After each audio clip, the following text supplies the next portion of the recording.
If you feel like you're practicing a lot but still sound stiff on the drums, it's probably because you've never actually trained how to control your sound. And the crazy part is that most drummers completely overlook this. So in this video I'm going to show you exactly what that is, so you can start sounding more musical almost instantly.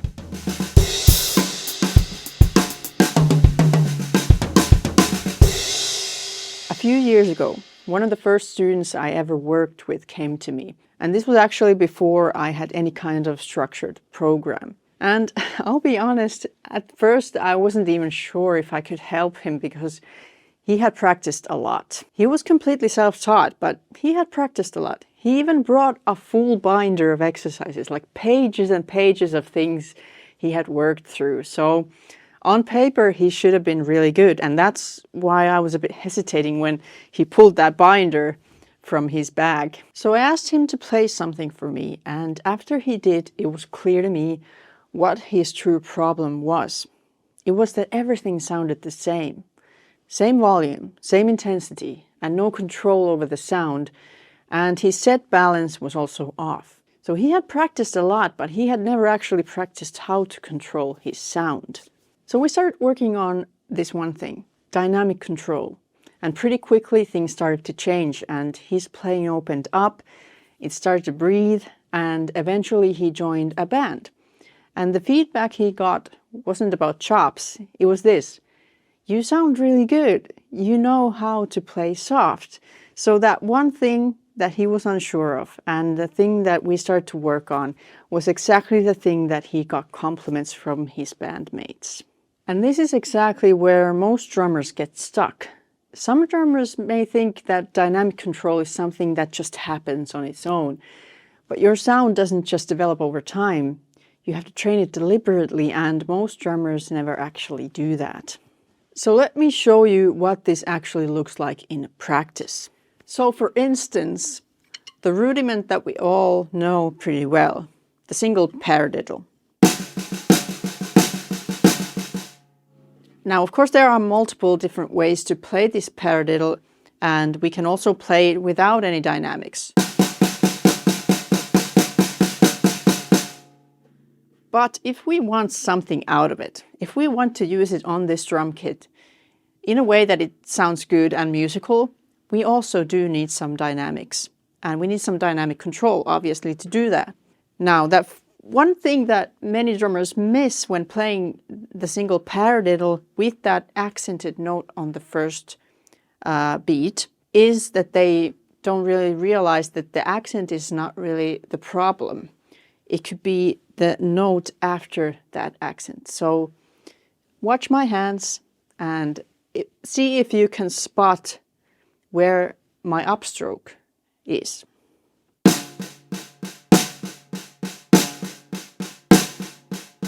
So, right after the accent, there's an upstroke with the other hand. And in fact, if you practice this, that you actually know how to use the upstroke, it could be a game changer for your paradiddles, but everything else that you do as well, because the upstroke is something that's easy to ignore. And it was the same for me as well. Like I had played for many years before someone taught me these different stroke types and therefore also upstroke. And I realized that, okay, I've never actually thought about this before. So if you want to make your paradiddle faster, or if you just want it to flow better. To me, flow on the drum kit means a few different things. First of all, it means that you need to have the musical ideas, the rhythmic vocabulary, to be able to choose on the go. Like you don't have time to think, basically. It just needs to be in your muscle memory at that point if you want to just flow. But as well as the rhythmic vocabulary that you need the motions and you need the coordination. And the upstroke is really important part of that flow. If you miss the use of upstroke, it can be like the root cause of why everything keeps on failing when you try to play something dynamic. The paradiddle can also be played with multiple accents. For instance, And this is where I accent the two first notes, not just the first one.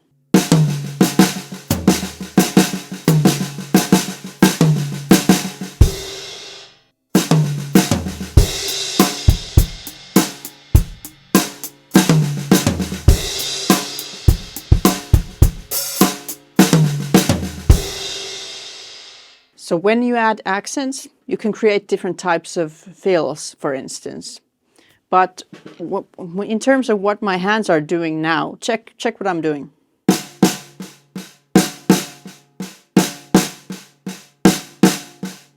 So the upstroke is no longer where it used to be.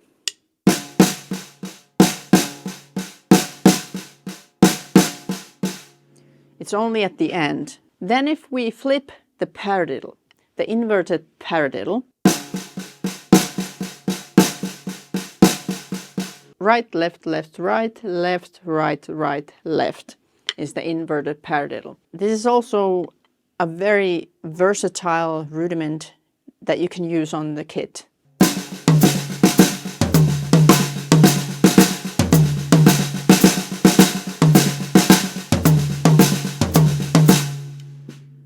What I did there was I simply just used that inverted paradiddle, but I had two accents again.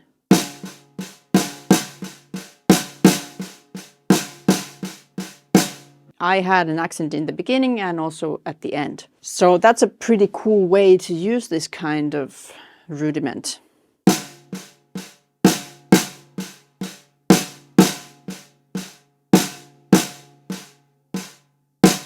What I did here was I placed the accents on different places of the drum kit, but the diddles were always on the snare drum. So the ghost noted part of the inverted paradiddle was always on the snare drum.